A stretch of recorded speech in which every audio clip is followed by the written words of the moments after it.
მოგესალმებით. მეგობრებო, კიდე ერთი ვიდეო მინდა შემოგთავაზოთ. ამ ვიდეოს ქვია ცუდის აქციელის გამართლების ან გაправების ამ რუსიზმს ვიყენებთ ხოლმე 10 გზა. ცუდის აქციელის გამართლების 10 გზა.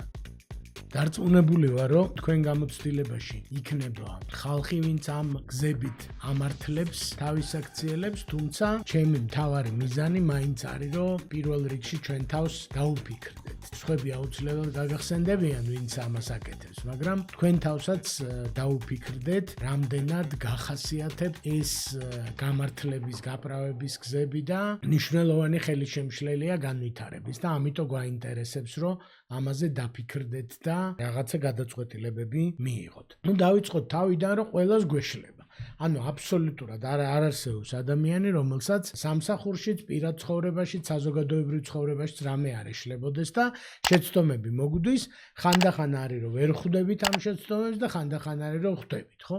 ჩვენი საუბარი ეხება იმ შემთხვევას, როდესაც შენ ხვდები, ადამიანი ხვდება, რომ რაღაცა კარგად არ გააკეთე. შეიძლება თავისით მიხვდა, შეიძლება მიუთითეს, შეიძლება ნახა რომ ვიღაცას აწყენინა, თუმცა მიხვდა რომ რაღაცა მოკლედ ისე არ წავიდა, როგორც მოელოდა ისე კარგად. ყველას და ყოველთვის არ აქვს ძალა რომ აღიაროს შეცდომა და მოიხადოს ბოდიში თუ მოსახდელია ბოდიში, ამიტომ მიმართავთ ხოლმე აი ამ ალტერნატიულ გზას და ალტერნატიული გზა იმის ნაცვლად რომ აღიარო რომ შეგეშალა, აღიარო რომ აწყენინე ადამიანს, მიდიხარ გაправებისკენ, ანუ გამართლებისკენ შენის აქციელის რაღაცა გარე თუ შიდა მიზეზებით და რაც უფრო ჭკვიან ადამიანზე გვაქვს საუბარი, მით უფრო ჭკვიანური იქნება ეს გამართლებები და გაправებები, ხო? და ამიტომ მე მინდა რომ თქვენ გაგაცნოთ ეს 10 მიმართულება, ასე ვთქვათ, საკუთარი აქციელის გამართლების და დავფიქრდეთ ერთობლივად და ვიდეოს ბოლოში კონკრეტული რჩევებიც მინდა რომ მოგცეთ, როგორ შეიძლება ვიმოძრაოთ სწორი მიმართულებით. ხო, ჯერ ჩამოვთვლი უბრალოდ ამ გამართლების გზებს. ასეთია ცხოვრება. პირველი, მეორე, ისიც ვიღაცაც იგივეს აკეთებს ან აკეთებდა. მესამე, ასე იყო საჭირო მნიშვნელოვანი საქმისთვის. მეოთხე, მე კარგი მინდოდა, მაგრამ ცუდი გამოვიდა. ასე გამოვიდა.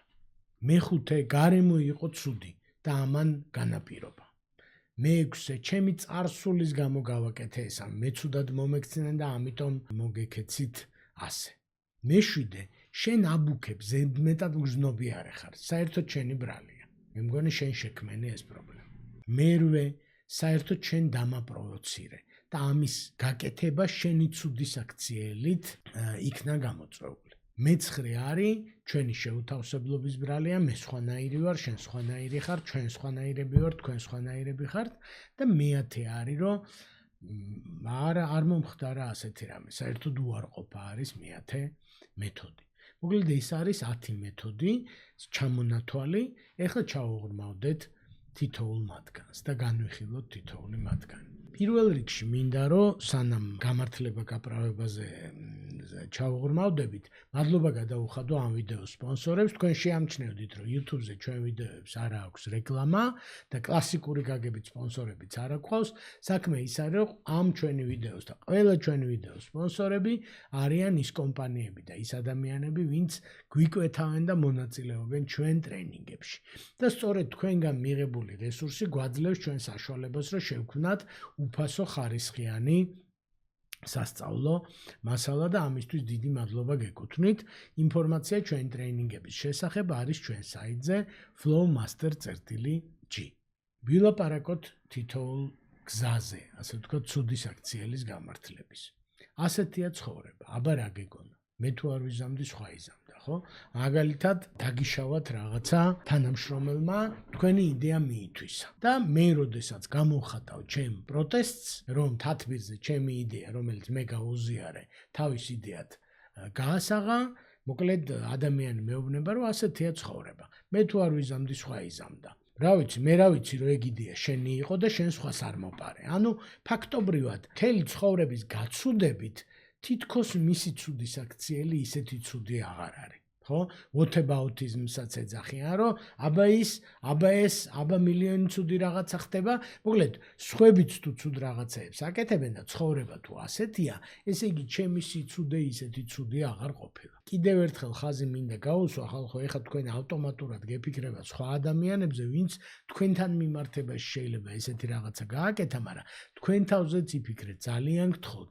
შენც ხომ არ ამართლებ რაღაც აქციელებს, იმითი რომ ცხოვრება ასეთია, აბა რა ეგონათ, შენ თუ არ იზამდი, სხვა იზამდა და ასე შემდეგ. ჩემი ნაცნობები, რომლებიც სხვადასხვა დროს ესე გადასახადების დამალვით იყვნენ დაკავებული, პატარა გადასახადების პირადი ზოგი ქონების გადასახადში იტყუება, ზოგი საშემოსავლოში, ზოგი რაში, ამბობენ რომ ესეთია, ყველა ესე აკეთებს, სანდრო. მე რატომ უნდა გადავიხადო სრულად გადასახადი, როცა ყველა ესე აკეთებს. ეს არის მოკლედ ასეთია ცხოვრება, მეთოდით გაправება და მოკლედ ცუდი რამეა. არ არის ასეთი ცხოვრება. ცხოვრება ისეთია შენ როგორცაც შექმნი და შენ თუ აიღებ პასუხისმგებლობა შენ პირად ცხოვრებაზე, ის დაგეხმარება რომ იყო საიმედო ადამიანი და კარგი ადამიანი. მეორე ისიც იგივეს არ აკეთებდა, ეხლა ძალიან ბევრი საუბარი მოგვიწია პოლიტიკასთან დაკავშირებით, საზოგადოებრივ ცხოვრებასთან დაკავშირებით 2024-ში, რა ვიცი, 60% ქვეყნებში არჩევნები იყო და ეს საარჩევნო დაპირისპირება და ისიც იგივეს არ აკეთებდა, წინა მთავრობა იგივეს აკეთებდა, ეს მთავრობაც იგივეს აკეთებს. მეორე მეთოდი გაправების არის, რომ თუ სხვაც აკეთებდა ამ სიცუდეს,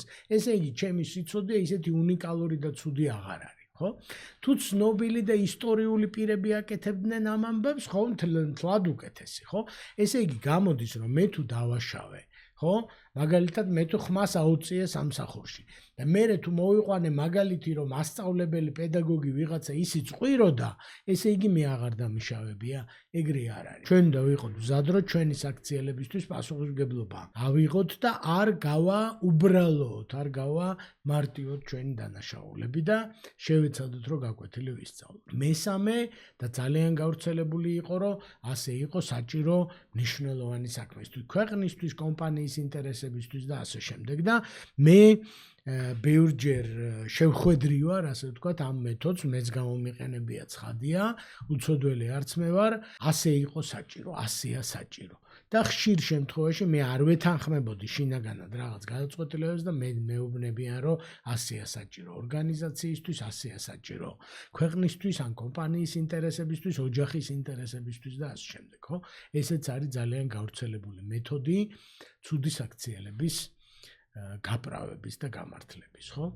მეოთხე არის გარემო იყო ცუდი და ამან გამოიწვია და მე როცა საქმიანობა დავიწყე 90-იან წლებში დავიწყე მუშაობა და ძალიან ბევრი არაჯანსაღი პრაქტიკა დამხვდა სხვადასხვა ორგანიზაციაში. მექსტამეობა, უსამართლობა, კორუფცია, ნეპოტიზმი, რა ვიცი, 1000 უბედურება და ამ ადამიანებს დღესაც რო კითხვა ამის შესახებ, გეტყვიან რომ გარემო იყო ესეთი. ესე იგი გამოდის რომ გარემო თუ წუმპეა, ესე იგი და მე თუ ტალახიანი ვარ, მაშინ ჩემი საქციელი გარემოსგან განსხვავდება და ცუდი არ არის, ხო? ყველა იპარავდა, ყველა მალავდა გადასახადებს და ასე შემდეგ, ხო? არ შეიძლება ესე. ჩვენ ვამბობთ, რომ შენ დაიღო პასუხისმგებლობა შენ ცხოვრებაზე და სხვა ყველა რო გადაირიოს გარშემო, მოკლედ შენ უნდა შეეცადო, რომ სხვებისგან განსხვავებული იყო. მეხუთე მექანიზმი გაправების არის, რომ ჩემი წარსულის გამო გავაკეთე ეს და ბევრი მენეჯერი ამბობს, რომ თქვენ არ იცით მერეები გადამხდა, თქვენ არ იცით რა ძნელია კომპანიის დაარსება, თქვენ არ იცით რა ძნელია და მოკლედ ეს ყველაფერი ტვირთი რახან იყო ჩემ ცხოვრებაში, ჩემ მშობლები ისიონა, ბავშვობაში მიჭირდა, განათლებას ისე კაპიკზე ვადებდი, ცალ-ცალი ფეხსაცვლი დავდიოდი და ასე შემდეგ და ამიტომ გამართლებულია მაგალითად ჩემი სისასტიკე, ჩემი უსამართლობა და ასე შემდეგ, ხო? მეზობლები მყავდა, ასეთი კლასელები მყავდა, ის მასწავლებლები ისეთი მყავდა და ასე შემდეგ. მოკლედ, ჩემი ბრალი არ არის, ჩემ წარსულში რაც ხდებოდა, ანუ მეც მსხვერპლი ვარ, ანუ ჩემ თავს მოხვეულია, ასე ვთქვათ, ეს პრობლემები და ეს უბედურებები, ხო? ესეც არის ძალიან ხშირი და გავრცელებული მეთოდი ცუდი საქციელის გამართლების. მეექვსე მეთოდი არის, რომ მე კარგი მინდოდა და ცუდი გამომივიდა, ხო? მაგალითად, რა ვიცი, მე შევხვედრი ვარ, რომ უფროსთან დააბეზღა თანამშრომელმა. თანამშრომელი ხანდახან მე ვყოფილ ვარ ეს უფროსი, ვისთანაც დააბეზღეს და ყოველთვის ფუთავენ სიკეთით, რომ ძალიან ვღელავ, როგორ გამოუვა ნინოს საქმე და ამიტომ ძალიან წუხვა რომ გუშინ ესეთი რაღაცა დაემართა, ხო?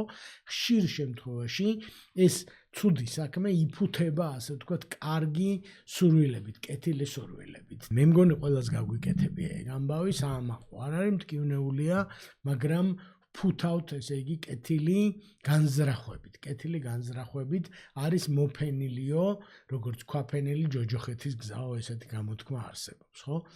არ უნდა ამოვეფაროთ კეთილ განზრახვას, რაღაცა თუ ცუდად გამოვიდა, უნდა ვაღიაროთ, რომ ცუდად გამოვიდა, ცუდად მოხდა, მოვიბოდიშოთ თუ საჭიროა და ვისწავლოთ გაკვეთილი. მეშვიდე აქეთ გადმობრალება, შენ აბუქებ, ზედმეტად გზნობიარე ხარ, შენი ბრალია. შენ დამაპროვოცირე, ეს მეშვიდე და მერვე ბიძაშვილები არიან, მოკლედ მე რაღაცა ცუდი ჩავიდინე და შენი ბრალი აღმოჩნდება ბოლოს. აბა რატომ მედავებოდი, რატომ დააგვიანე, გუშინ რო რაღაც გააკეთე, დღეს მე იმდა.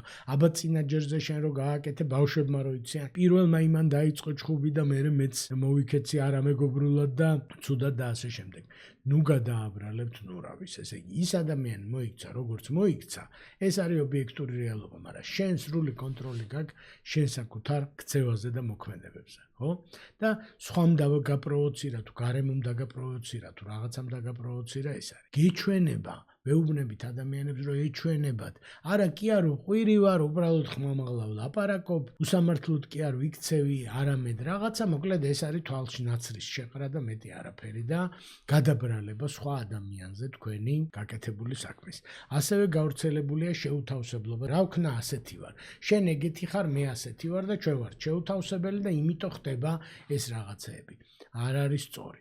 ჩვენ გვაქვს კონტროლი ჩვენ ბუნებაზე, ჩვენ არა ვართ ცხოველები და ჩვენ გვაქვს კონტროლი ჩვენს აქციელებზე და პასუხისმგებლობა უნდა ავიღოთ ჩვენ აქციელებზე და ბოლოს თუ არაფერმა არ გაჭრა, საერთოდ უარყოფაზე მივდივართ ხანდახან და არ მახსენდება ამასთანავე ჩემი ახლობელი ყვებოდა რაღაცა ჩვენ ერთობლივ ისტორიებს და აბსოლუტურად აღარ ახსოვს რაღაცა წყენები და უსამართლობები, რომელიც ჩვენ ურთიერთობაში მომხდარა და ძალიან ნადვილია ამის უარყოფა და დავიწყება და სამსახურში ესეც ყველას გაგვიკეთებია, როდესაც რაღაცაზე თვალი დაგვიხუჭავს შეგნებულად. ძალიან მძიმეა ამაზე ლაპარაკი, ჩემთვისაც მძიმეა ცხადია, იმიტომ რომ მეც დამნაშავე ვარ, ალბათ 10-ვე გამართლებიდან 10-ვე, რა ვიცი, 1000-ჯერ და 100-ჯერ გამიკეთებია და ძალიან წუხვარ ამასთან დაკავშირებით. ეხლა რა გავაკეთოთ პრაქტიკულად? ანუ ეს 100-ია, მაგრამ ჩვენ რა ვქნათ, ხო?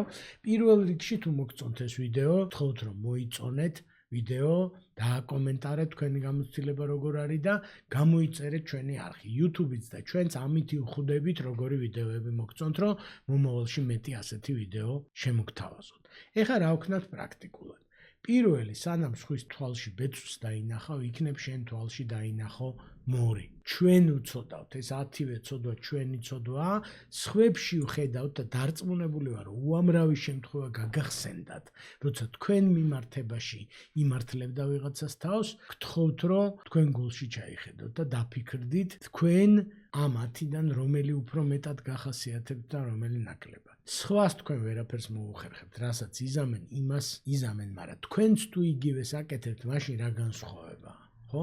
ამიტომ თქვენ შეგიძლიათ რომ შეცვალოთ სხვა ადამიანები თქვენი მაგალითი. თქვენ ნუ იზამთ. ძლიერ ადამიანს მეტი პასუხისმგებლობა ეკისრება, როგორც მშობელში და ბავშვში მშობელს ეკისრება და უფროსში და თანამშრომელში უფროსს ეკისრება პასუხისმგებლობა და თუ ლიდერობაზე დებ თავს, შენ მოგიწევს მაგალითის ჩვენება. შენ მოგიწევს გაუმჯობესება შენი ქცევის ხანდახან სამხრივად. პირველ რიგში ვივარჯიშოთ, რომ ჩვენ თავში დავინახოთ და გამოვასწოროთ და მერე შეიძლება სხვებმაც მოგვაწონ, თუნდაც დაგვიანებით. ეს არის რაც მინდოდა ამ ვიდეოში მეთქვა.